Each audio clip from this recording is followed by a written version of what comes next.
You are an egg. You are not alone. You are fused laterally to 99 of your siblings, forming a rigid geometric raft that looks like a miniature piece of charcoal floating on the water's surface. Your cradle is no pristine pond.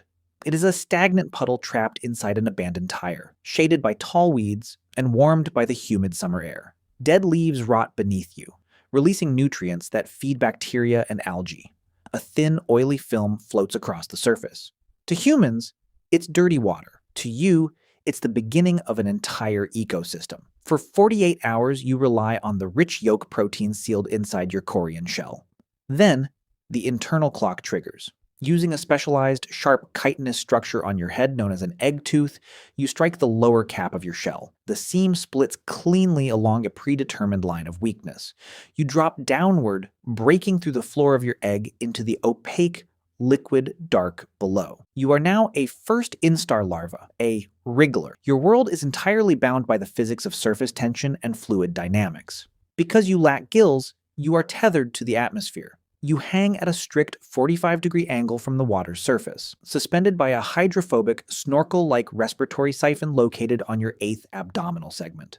This structure repels water, allowing open atmospheric oxygen to flow directly into your lateral tracheal trunks, fueling your rapid metabolic demands. To grow, you must feed continuously. Your head is a highly specialized mechanical sorting system, dominated by a pair of dense lateral palps known as mouth brushes. These brushes beat rhythmically at thousands of cycles per minute, generating localized microvortices in the water. The currents draw in everything suspended in the puddle: unicellular green algae, decomposing cellulose fibers, Pseudomonas bacteria, and microscopic fungal spores.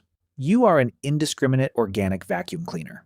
Your digestive tract processes this microscopic biomass, converting single-celled life into complex animal tissue. But you aren't just eating, you are being eaten. To the aquatic world, you are a buffet. The bottom feeders, damselfly nymphs. They are patient, visual predators equipped with a mask-like extendable labium. When you slide too close, driven by the current of your own feeding brushes, this lower lip shoots forward in milliseconds, its sharp prehensile hooks piercing your translucent cuticle to drag you into their crushing mandibles.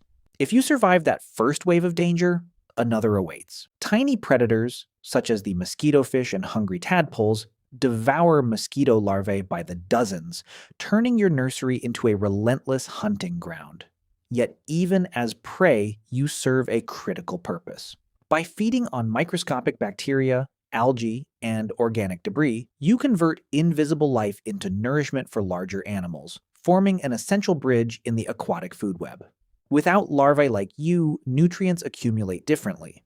Algal growth can intensify, and many small aquatic predators lose a dependable food source. If you endure long enough, you shed your skin 4 times. Then your body curls into a comma-shaped pupa, a stage biologists call a tumbler. You stop feeding entirely. From the outside, you appear almost motionless. Inside, however, one of nature's most extraordinary transformations is underway as your larval anatomy is dismantled and rebuilt into the body of a flying adult. Taking the sky. The pupal cuticle darkens from amber to an opaque, oily black. Internal air pressure builds until the thoracic dorsal seam splits open. Utilizing hydrostatic pressure, you slowly slide out of the pupal sheath, careful not to wet your newly formed, delicate appendages. You stand upon your own discarded skin, using it as a fragile raft while your circulatory system pumps hemolymph, insect blood, through the hollow veins of your crumpled wings. Within an hour, the chitin dries and hardens through a process called sclerotization. You launch yourself into the air, completely severing your connection to the aquatic world. If you are male, your body is engineered for 2 purposes: finding mates and locating flowers. Your large feathery antennae are covered with thousands of microscopic sensory hairs that function like finely tuned acoustic receivers, capable of isolating the distinctive wing beat frequency of a female, even amid the constant noise of the environment. Blood is of no value to you. Every calorie you need comes from plant sugars, so you spend your life following the faint chemical scent trails released by blooming flowers, feeding on nectar to fuel both flight and reproduction. Male mosquitoes are strict vegetarians. They feed entirely on nectar.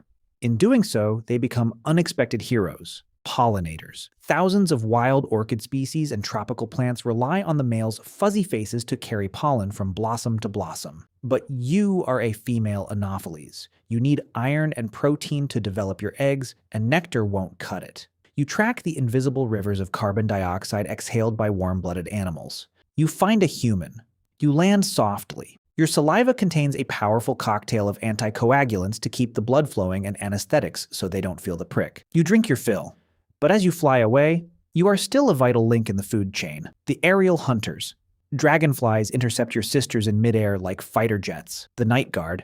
Bats use echolocation to scoop up thousands of you in a single evening. The travelers. In the Arctic tundra, migratory birds travel thousands of miles just to feed their newly hatched chicks on the dense dark clouds of mosquitoes that fill the summer air. The Great Silence. The humans have had enough. Your family is the deadliest force on Earth, claiming millions of lives through malaria, dengue, and Zika. They deploy a weapon disguised as love, a gene drive. Scientists release modified males into the wild.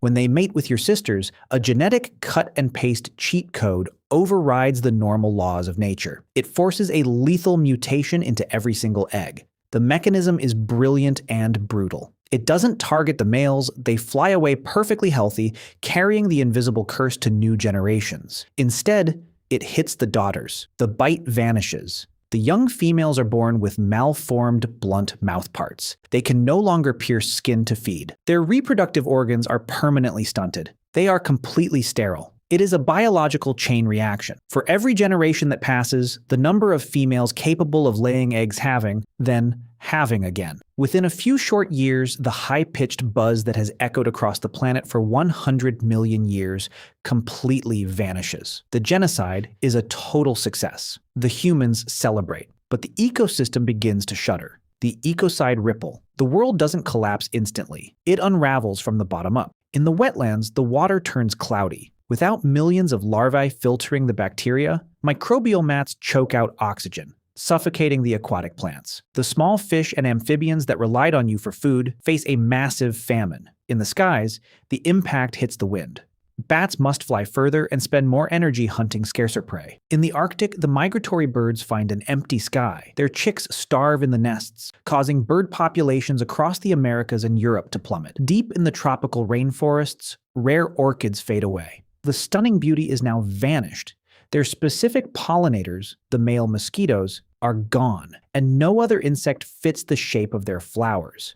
The humans got their wish. The diseases are gone, but they are left to realize that you were never just a pest. You were a keystone holding up the ceiling of a fragile world.